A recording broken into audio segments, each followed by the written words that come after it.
Welcome to SVG-TV News for Monday, October 19th, 2015. I am Jennifer Richardson with the details. Thousands of supporters of the ruling Unity Labour Party flocked the Layou playing field on Sunday night to celebrate the 21st anniversary of the party. Party leader and Prime Minister Dr. Ralph Gonsalves made quite an entrance at the event, where he was greeted on stage by executive members of the party and the thousands who were underground.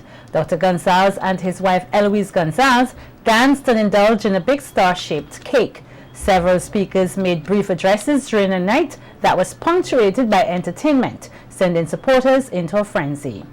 Thanking the gathering for their support, Dr. Gonsalves said it was a unified approach which now has the ULP aiming for a fourth term in office. He also gave another hint of when he will be calling the date for general elections. This is a big park and the crowd tick, tick, tick. And we ain't start yet.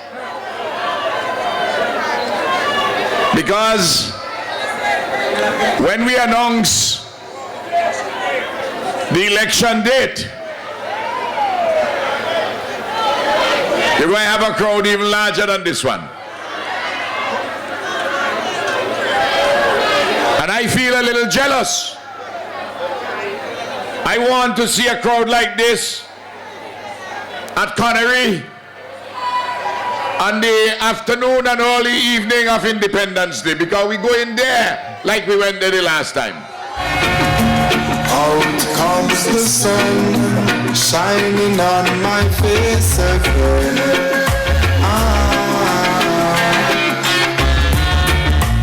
Grades get me high. The leader of this country also announced that he has already secured millions of dollars from the World Bank to construct a new hospital at Arnesville when the Argyle International Airport comes into operation. We decommissioned the E.T. Joshua Airport. We are putting a city there. And already the World Bank has provided the funding to select 8 acres of land there for an acute referral hospital while we are fixing up the Milton K2. We are going to put, in addition to the 4 theaters at Milton K2, we're going to put an extra one. And we are specializing down there in certain things, including pediatrics and obstetrics and gynecology for the women. And we are having the acute referral hospital out at Argyle, at Arnesville. And we are going to have a hospital with 6 theaters there. So that's 6 and 5, 11, and 1 we are putting at the medical complex in Georgetown, making 12 theaters. Additionally, the ULP's candidate in the upcoming general elections for the Central Leeward seat, Sir Louis Straker, was also favorably welcomed by his fellow candidates and the party supporters. Sir Louis said he is pleased with the progress being made by the ULP administration, particularly with a polyclinic earmarked to be constructed in the Bookament area.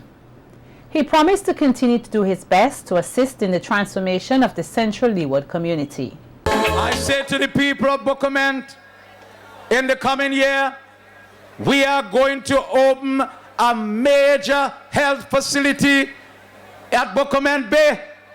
The NDP against it. They said it should have been up in Sharps or someplace. But when you go over there and see the polyclinic that a little place like Bookament is getting, I think that is a hospital. So you don't, when pain strikes you and you're in labor, you don't have to drive all the way to Kingston. A doctor would be there to give you your delivery. People would be employed.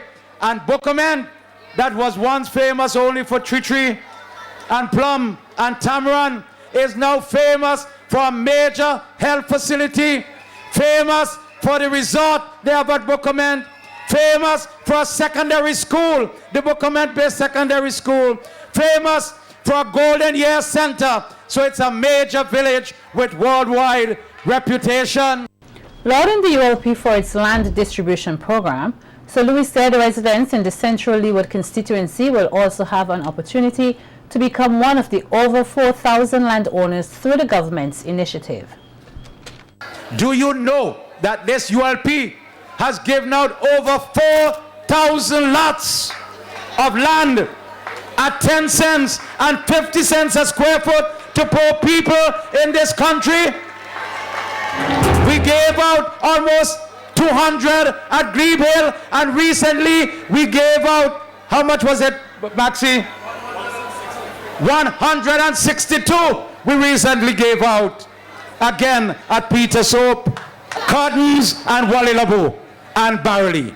But we have some more areas where we would have to give out lands. And so in the coming months, we would be giving lands to the people at Jemison Hole, giving lands to the people at Green Hill, Reversion, and the people at Betramie. The opposition New Democratic Party candidate for the East St. George seat, Dr. Linton Lewis, claims that the ruling Unity Labour Party, the ULP, is lackluster in the execution of ideas to improve this country's economic and social standings. Dr. Lewis, who was speaking at a political meeting in the Brighton area on Sunday, says while the ULP administration gives the impression that it is concerned about the issues affecting Vincentians, such as the environment, it doesn't and is more focused on misleading the public. He points out that the area of Brighton Beach is being environmentally ruined and the ULP administration is showing no genuine concern about the situation there.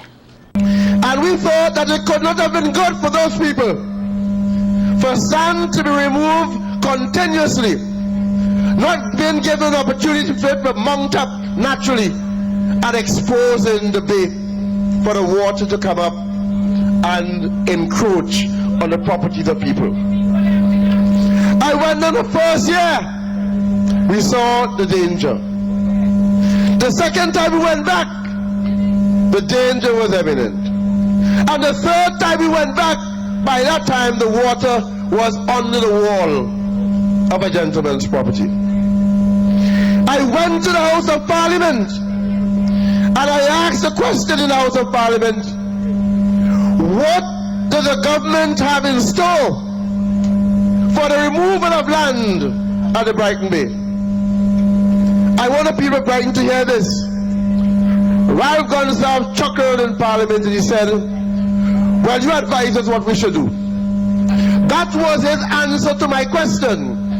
He wanted me in opposition to advise him in government what should be done with respect to the removal of sand on the Brighton Bay. Dr. Lewis told the gathering that he is proud of his initiative whereby he facilitated the reconstruction of a bridge in the Brighton area. The lawyer also questions the ULP's theme of love and accused the party of only being interested in the vote of the electorates. Any child could have fallen into that ravine.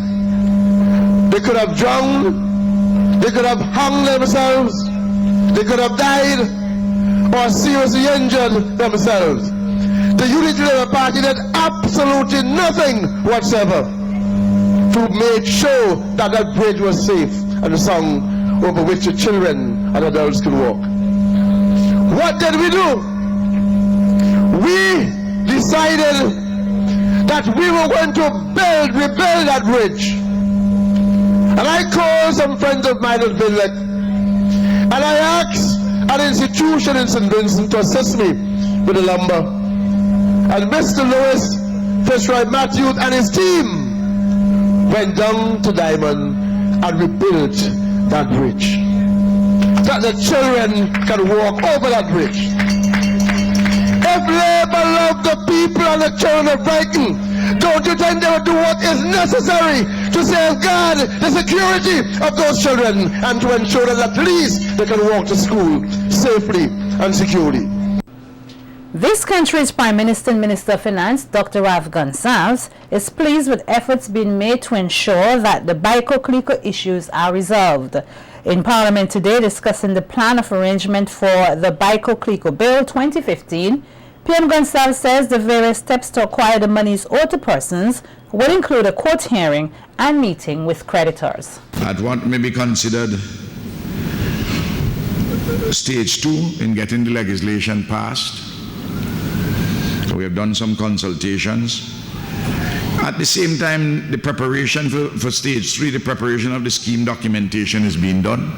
Because that doesn't have to await our passing. We're assuming that it will be passed.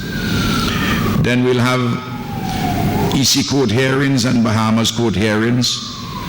Then we'll have the meeting of the creditors. And then what comes out from the meetings, there'll be a sanction hearing by the courts, recognition of the order in every other jurisdiction. There's the bar date, and then we set about distributing. That is really what the schedule is like. Dr. Gonsalves, however, pointed out to his colleagues in Parliament that CLICO Trinidad is different from CLICO Barbados. We continue to make representations at 2 levels, political and by way of litigation. Let me just, in the interest of everyone in this house and elsewhere, first to remember this. I'm not talking about CLICO Trinidad. CLICO Trinidad and Tobago has had its matter dealt with under the laws of Trinidad and Tobago. And very early, policyholders in other jurisdictions outside of Trinidad and Tobago were accommodated within the settlement in Trinidad and Tobago. For instance, the former National Commercial Bank, which had instruments with CLICO Trinidad, that they got their payment, and several other policyholders, because that's CLICO Trinidad and Tobago.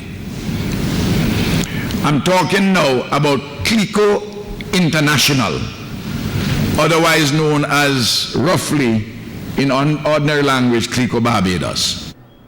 Meanwhile, opposition Senator Dr. Linton Lewis, in his contribution to this debate, says it is important to ensure that trust is formulated when it comes to investments in finances. He welcomed the resolution towards the financial issues of the Baiko-CLICO matter, which he says has affected the economy of this country. The challenges that we experienced recently with Baiko and CLICO had a very significant adverse effect on the financial services sector in St. Vincent and the Grenadines, and also, I presume, other states in the Eastern Caribbean.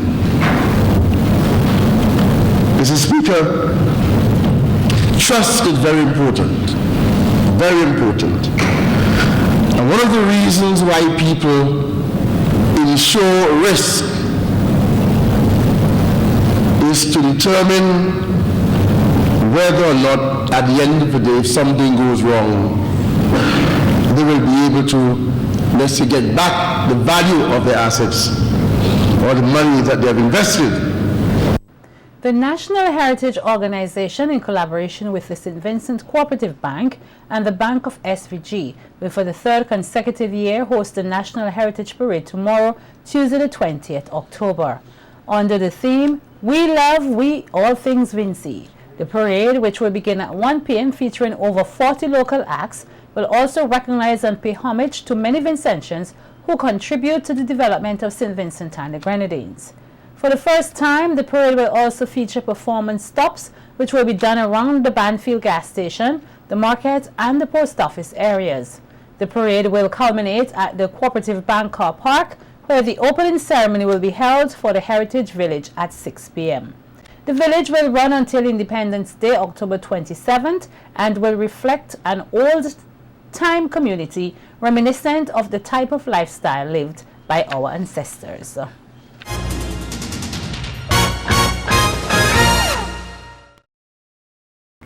President of the Medical Association of St. Vincent and the Grenadines, Dr. Rosalind Ambrose, at the 2015 Breast Cancer Awareness Rally, reminded the public of the reasons why they walk each year. She told a gathering at Heritage Square last Friday evening that breast cancer is a significant disease which affects women all around the world, and that research shows 1 in 8 women develop aggressive breast cancer.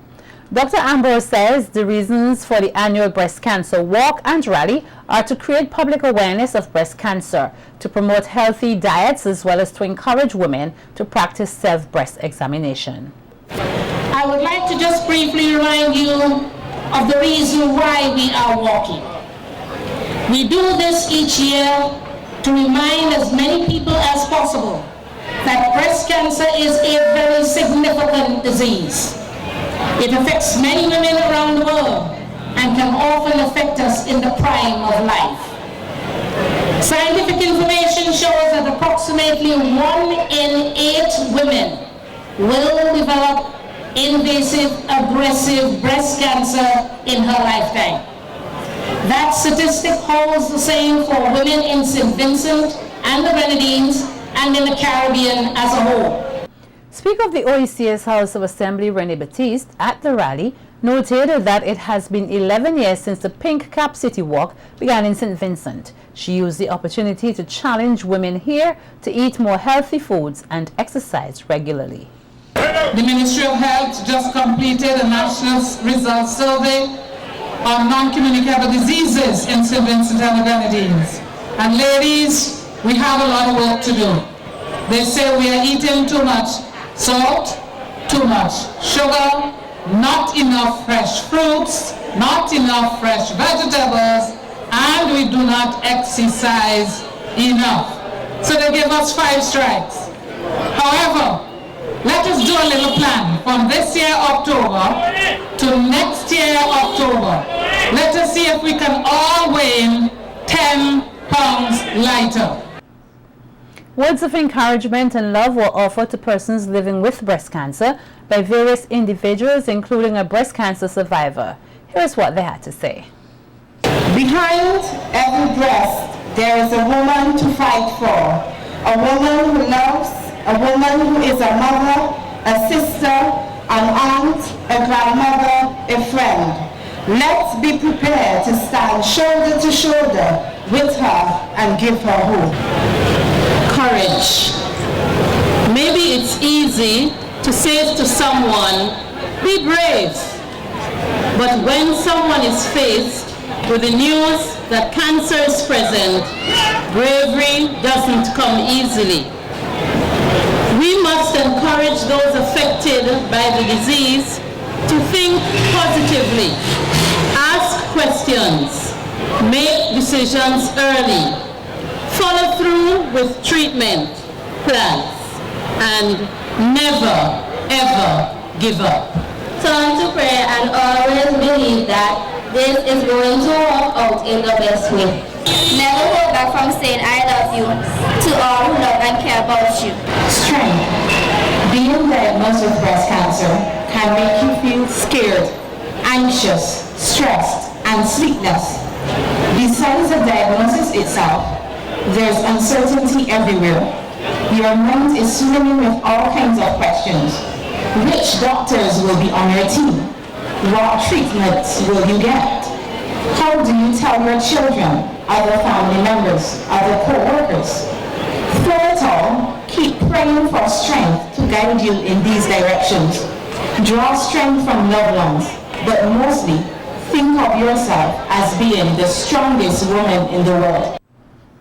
Vincentians are being urged to join the Kidney Society of SVG in a benefit concert to provide kidney patients with the funds necessary to fight the disease.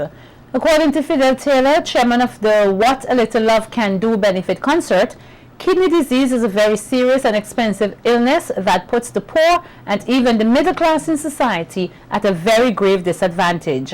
Taylor further encouraged Vincentians to throw their support behind the benefit concert and urged the various media houses to play their part in raising awareness about the effects of kidney disease.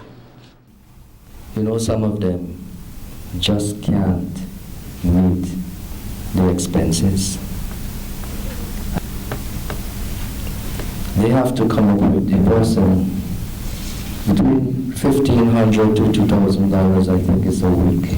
And he asked me the question, Fidel, can you afford that? If it was you. And it, you know, the reality hit me. I said, no, I can't. And some of these people are not working, and if they're working, They have the mortgages, the family. Think about it. And if you don't have adequate health insurance, you don't. And then he went on to say, you know, if they don't get the treatment, they will die. Because you have the power as the media to get the message, not just about the concept, but the message about the need to support our brothers and sisters who are suffering with kidney diseases. The benefit concert is being hosted by the Kidney Society of St. Vincent and the Grenadines, which is a non-profit organization. It will be held at the Russell's Auditorium on Sunday, November 15th from 6 to 9 p.m. Proceeds will go toward the payment of ongoing treatment regime for kidney disease patients who are experiencing difficulties in accessing medical treatment due to financial constraints. Board member of the Kidney Society of SVG, Jerry George, says SVG is recognized as a generous and compassionate country, adding that it is time to live up to that reputation by supporting the cause of the association. This is why I say we need to do our best to take care of our bodies and in particular our kidneys. So this is not about a $40 concert. This is about encouraging people to make a small contribution to a big project. Let me say something here, and I don't want to get political on this. The question of dialysis has been a very political hot potato. You know why? Because dialysis is not cheap. Even the government has skirted around it because it's not cheap. And here you have a private institution that has made it available, that is taking it on the chin. Can't we do something to help? I'm sure we can. We have been known to be a generous people. And therefore, I want to encourage us to really encourage the general public out there to do what they can. We can raise $100,000. I'm sure we can. Meanwhile, Ayana Findley, a 24-year-old kidney patient, is appealing to Vincentians to donate to help ease the burden that persons like herself normally have to carry. Findley says that she is lucky to have the support of her family through dealing with the disease and her dialysis treatment. I became ill while I was in high school, the girls' high school at Form 3. I was diagnosed with nephrotic syndrome. This is a condition where protein leaks from your kidneys. When I had nephrotic syndrome for 3 years, and then in 2010, the doctors told me I had end-stage renal failure. So, I'm inviting everyone to come out to the benefit concert on November 15th. $40 is not a lot, and it's a fundraiser, and you're having a very full package. I know some of the singers that will be there myself. They are very experienced and wonderful singers. So come out and support us. And because of the sickness, I have high blood pressure now too. So there's a lot of things I have to watch. My fluid, I could only drink 1 liter of fluid per day. And that's like very terrible, because you have to moderate yourself. So I have these little cups. I might take some for my breakfast, some for lunch, some for dinner. And that's pretty much it. So it's very difficult. And then some days I'm down, some days I can't walk, some days I'm too tired. But today, thank God, I'm up and strong. Yes, I never know what to expect on certain days. I just have to open my eyes and see how I feel on that day. How my father in particular going with all these payments weekly. I'm supposed to be paying $1,500 a week. Well, that excludes other expenses like blood tests and medication and all them other stuff. The treatment alone, I'm supposed to be paying $1,500 for 3 dialysis sessions a week, but because it is so expensive, I do 2. And then I feel like I am very strong and upbeat still with it too. Well, I think it's compliments to your eating habits and the way you keep yourself occupied. A student was killed this afternoon in a motor vehicle accident in the Lodge Village area. Reports are that the child was on his way home in a passenger van when his head hit an object on the outside. He reportedly had his neck broken and died on the spot. SVG-TV News will bring you more on this story as further information comes to hand. An investigation has been launched into the stabbing death of Dexter Weeks, a 49-year-old resident of New Montrose, who died at 7:20 this morning. The police said they received reports that Weeks received a stab wound to the left side of his chest shortly after 6 a.m., Saturday, October 17, 2015. He was rushed to the Milton Cater Memorial Hospital where he died. A man is in custody assisting the police with the investigation. Weeks' death brings the homicide figure for 2015 to 22. A stop and search mission, which was carried out by members of the Rapid Response Unit, the RRU, at the Mount Wind Public Road on Friday, October 16th, led to the arrest of Lesroy DeGrads, who was found with just over 1,000 grams of cannabis with intent to supply it to another. Reports are that on the date in question, an omnibus was seen traveling from the direction of Barley.